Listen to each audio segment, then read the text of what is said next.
श्री जी steno Vrindavan. जय श्री राधे।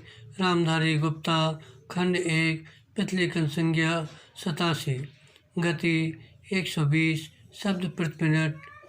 प्रारंभ करें। अध्यक्ष महोदय, मैं इस बिल का स्वागत करता हूं। मुझे दुख है कि कई माननीय सदस्यों ने, जिन्होंने पता नहीं किस कारण से कहा तो यह है कि वे इस बिल का स्वागत करते हैं, लेकिन वास्तव में इसका विरोध करने का उन्होंने प्रयत्न किया है। आखिर इस बिल में कौन सी ऐसी चीज़ है जो कि हिंदी को कोई एक विशेष स्थान दिलाती है।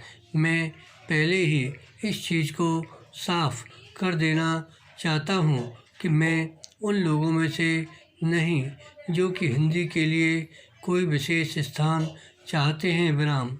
मुझे तो ऐसा लगता है कि जो सदस्य महोदय ऐसा कहते हैं कि इस बिल के द्वारा हिंदी को कोई विशेष स्थान दिया जा रहा है, उन्हें वास्तव में हिंदी का इतिहास मालूम नहीं है। विराम।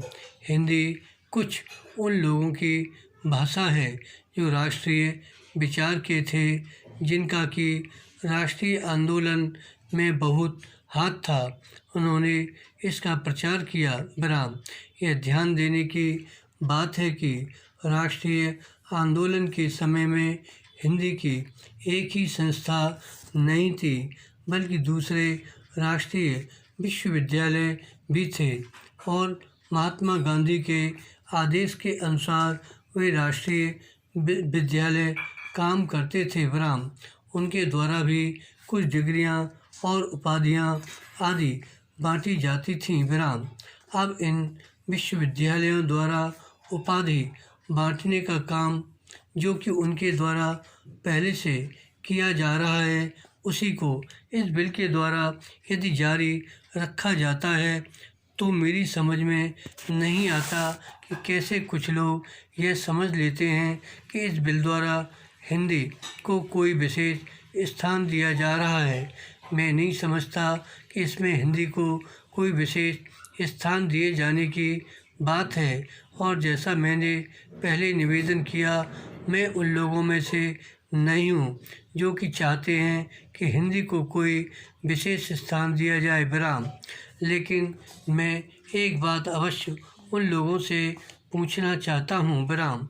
जब भी उन्हें अवसर मिलता है किसी न किसी तरीके से एक ऐसे राष्ट्रीय निश्चय का जो कि आज नहीं बल्कि आज से कई वर्ष पहले लिया गया था, उसका विरोध करने के लिए तैयार रहते हैं। विराम।